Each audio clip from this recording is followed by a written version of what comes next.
Hi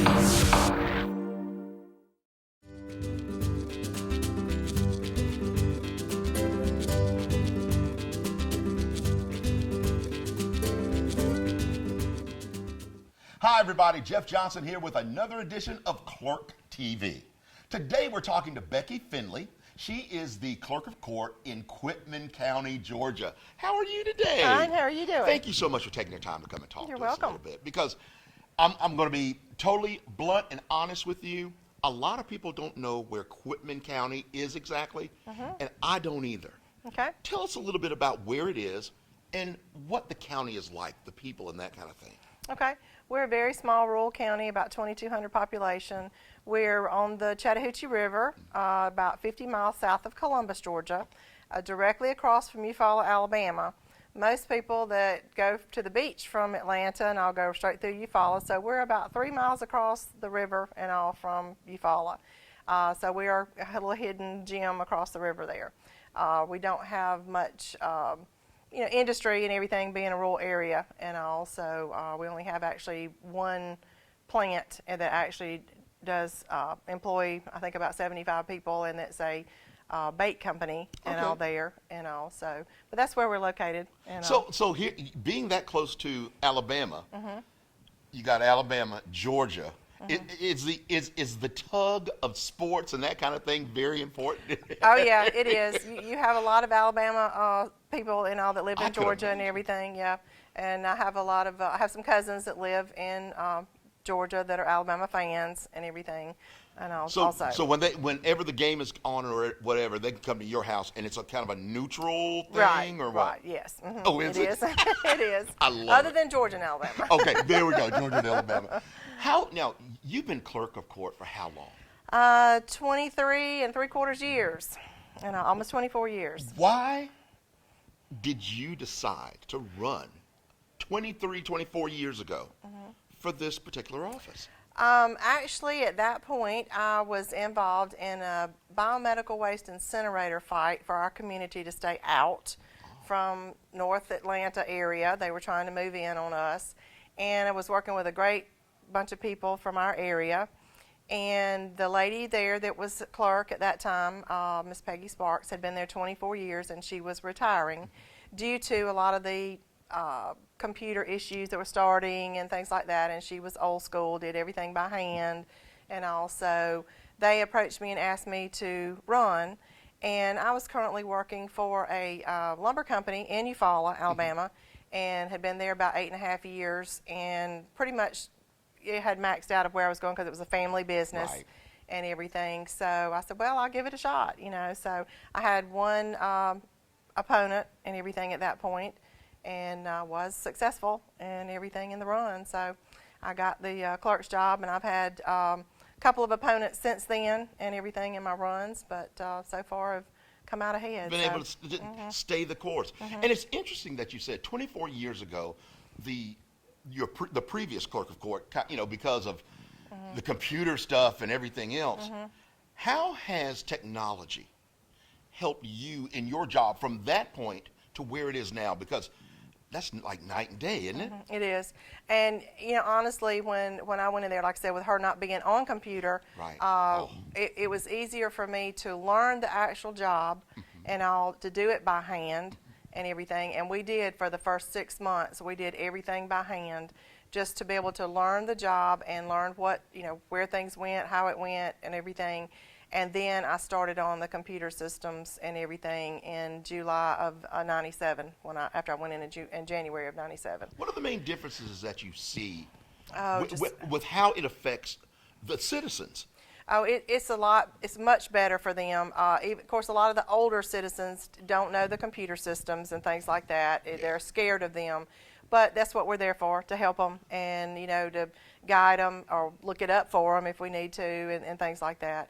And that's what I like doing, is serving the public, and that's what I try to do, be fair to everybody. And I know that you are a superwoman and that you do a lot of stuff, but you couldn't do all this stuff by yourself. How does your staff help you along the way? Actually, you mentioned staff.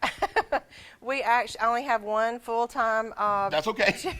That one person. Well, yeah, that one person is great. I have a chief deputy that's been with me for about 8 years now, and unfortunately, though, she's had some issues with her husband, and she's been out a good bit in the last year and all with me.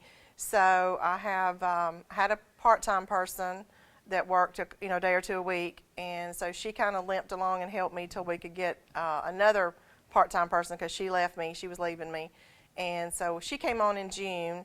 So she's learned a lot, but as you mentioned, staff. When you look at your larger counties and everything, you have departmentalized on some things. Right.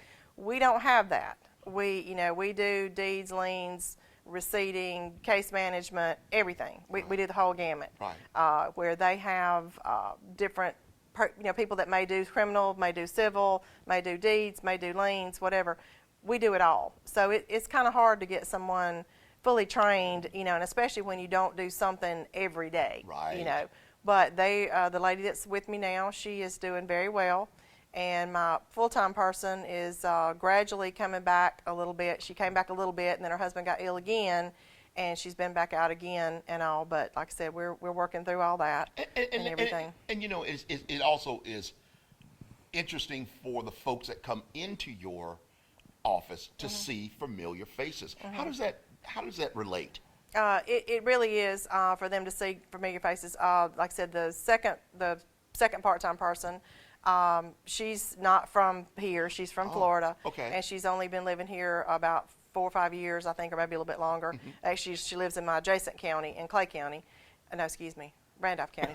She lives in the corner of Randolph and Clay, so she lives in Randolph County.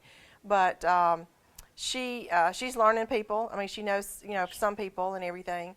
And even my chief deputy that's been living there since 92 or so, she still doesn't, know everybody. Right. And I don't know everybody Sure. because you have people that move in and out, all the time, especially retirees and things like that, But we're very fortunate to get to know a great number of our constituents and everything. So in those 24 years, what is the greatest accomplishment you think that you've done for the citizens?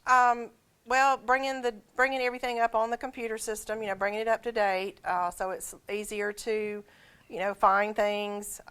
We're going back. We're still not have everything scanned in as far as to save everything. If something were to happen for disaster and all, we're working toward that, being a very small, office and having the issues we've had in the past year. But we're working toward that, and I think just, still being there, having the office open every day and trying to serve the public and help them in any way we can, within the law, that allows Of course. everything. And staying, like you said, staying consistent, being there so people can see. All right. We've talked a lot about, the office and those kind of things. But, you have a life outside the office. So tell us a little bit about things that you do, like hobbies. Do you have any hobbies that you like? Well, I do, but I don't get to utilize them as much anymore. I have a father that has just turned 90 years old, September the 13th. That's a blessing. And I am very blessed to still have him with me. My mother passed away many years ago. And he has some dementia and all, but he's fortunately able to stay by himself during the day and all. And I'm not married, don't have any children, but I have a fur baby. And her name is Zoe. She's a black lab, and she just turned 6 years old. Okay. So have her. I love to cook. I love to fish. I used to deer hunt some, when I lived in the country, but just with things going on, you don't get a whole lot of time to do all that anymore. Exactly. I mean, you got to get out early, and you got other things to do, and all those kind of things. Yeah, that's absolutely right. But and I mean, I like to go to craft shows and stuff like that and everything when I do have time off, and like to go to the mountains and the beach. But just maybe once a year we get to do that and everything. But I do. That's what I enjoy to do. Good deal. Well, listen. At this point, I want you to look right in that camera because this is your time. Okay. To say whatever you'd like to the citizens. I just like to thank Quitman County and all the citizens for all the years' support and everything that they've given me, and hope for their continued support because I will have to be running again shortly next year and everything. Hopefully they'll give me another 4 years. And if there's anything that we have not been able to help you with or whatever, or things that you do need, to come by the office and we'll see if we can help you or get you in the right direction and to try to get things settled or whatever you need to help you look up something or whatever. Good deal. Okay. Becky, thank you so Thank much. you. I do All right. appreciate you stopping by. Okay. And All right. folks, thank you for joining us for another edition of Clerk TV. Okay.